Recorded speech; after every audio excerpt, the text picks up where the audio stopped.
former President of the Republic of Botswana, and my very good friend, Dr. Serese Kamali and Kam. Permit me also to recognize my friend, the former Vice President of the Republic of Kenya, the Honorable Stephen Kalonzo Musyoka, to recognize the Governor of my Kweni, Mutula Kalonzo Jr., Mama Mulwa, the Chair of the Trustees of Kenya University, the Chair of the Council, the Vice Chancellor of the University, the Chancellor of the University, the Pro-Chancellor, my good friend Dr. Heda, the academic staff, and permit me also to recognize some of my friends who have traveled far and wide to be present here.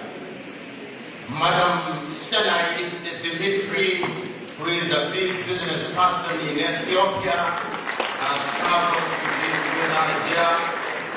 My good friend Nurdin Kajuma from the United Republic of Tanzania, and of course Yap Makel from the Republic of South Sudan.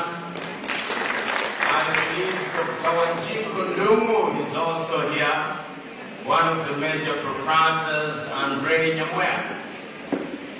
Your Excellency, exactly 2 years ago, we were present here with my good friend Julius Selo Malema to institute the Pan-African Institute. And perhaps wisdom demands that the historical context is established. The historical context is that our foundation, the PLO Lumumba Foundation, was debating where to establish the Pan-African Institute. Present as we are today in 50 African countries. We had a conversation with Kenya University and agreed that the Mother Institute be established here. And I can confirm that 2 years later, we are spreading our tentacles. On the 7th day of October this year, we established a channel of this institute at the university in Hargeisa, the Unity University. Your Excellency, I will also confirm that on the 15th day of November, we will be establishing the 3rd institute in Lusaka, Zambia. I can also confirm that during that period, we have entered into a memorandum of understanding to establish an institute in Trinidad and Tobago at the University of West Indies. And that next year, we'll also be establishing this institute in Monrovia, in Liberia. And we say all of these because we recognize that over the years, Pan-Africanism has been romanticized. One may say that Pan-Africanism had been reduced to sloganeering, but we refuse to believe that the purpose and import of Pan-Africanism was merely to sloganeer. And that is why we strive to give content to Pan-Africanism.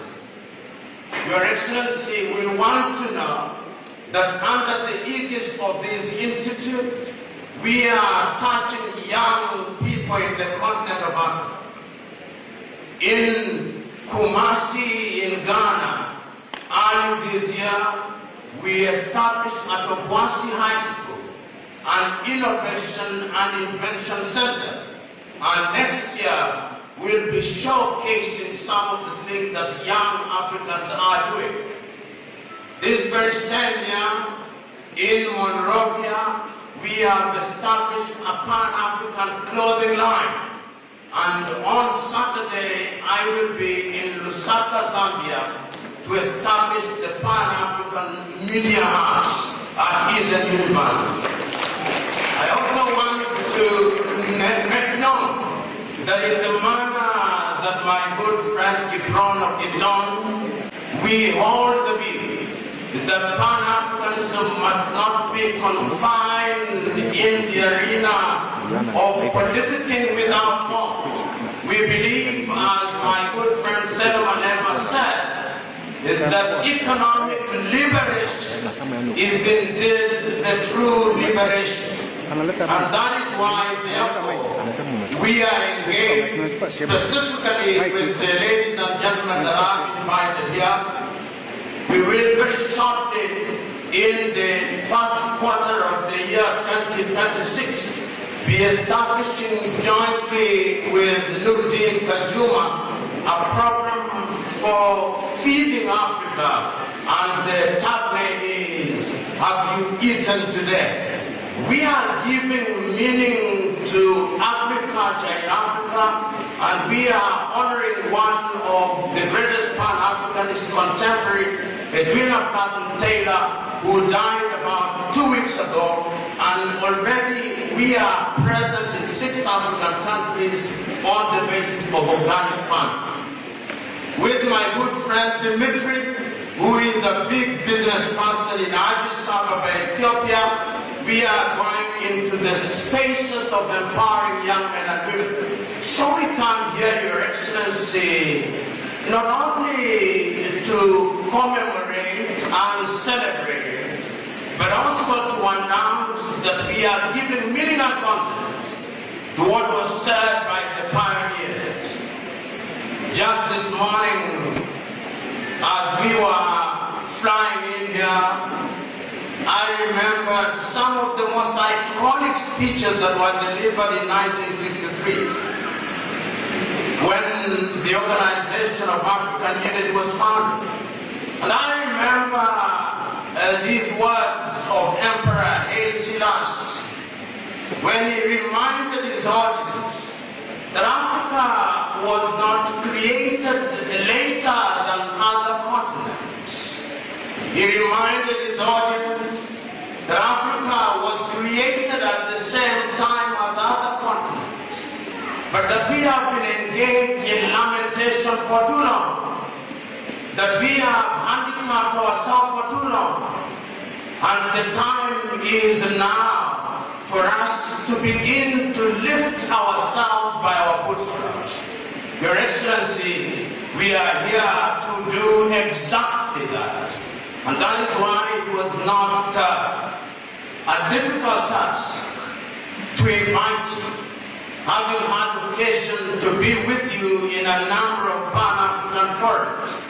It is also important to note that we had invited the former Vice President of Liberia, the Honorable Jewel Taylor, but she could not make it. She recorded our message, but technology has conspired against us, and therefore it will be communicated online. Your Excellency, on occasions such as these, wisdom not only requires but demands that we do not speak for too long. It requires that we only remind ourselves that we are on to a big thing. For the young people who are present here, it is your duty to carry this baton forward in the knowledge that throughout the ages, the continent of Africa has been undermined. In fact, if my camera does not let me down, the very place at which we are, Mtito Ande, means the forest of vultures. And this is a place where during slavery, the bodies of African were eaten by vultures. Hence the name. We can no longer afford that luxury. Our duty, therefore, you who I am, is to go down in history, because if you do not have a sense of history, you cannot have a sense of the future. If you look at the young men and women who are the purveyors of Pan-Africanism, they were young. Nkrumah was young. Lumumba was young. Mboya was young. Nyerere was young. Samora was young. Saserese Kama was young. Biko was young. Amilcar Cabral was young. Ahmed Ben Bella was young. Tiro Ngobote was young. Kaunda was young. It is in your youth that you must carry this baton in the knowledge that Africa can only be catapulted into the orbit of sustainable development if our young men and women are in the forefront. And I pray and hope that beyond today's celebration, marked with pomp and circumstance, you will, each one of you, do that which is good and right. Mwalimu Julius Kambarage Nyerere, addressing young people such as yourselves in 1967, said in Kiswahili, and permit me to quote, siri ya maendeleo ni vijana wenye malezi bora, siha njema na bongo kali. Nina hakika na siha njema na malezi bora na mna bongo kali. Ladies and gentlemen, I said wisdom requires only one thing, not to speak for too long. I now conclude my remarks, and in so doing invite my good friend Sylvia Kasanga Mulwa to lead us into the next segment of this event. God bless you.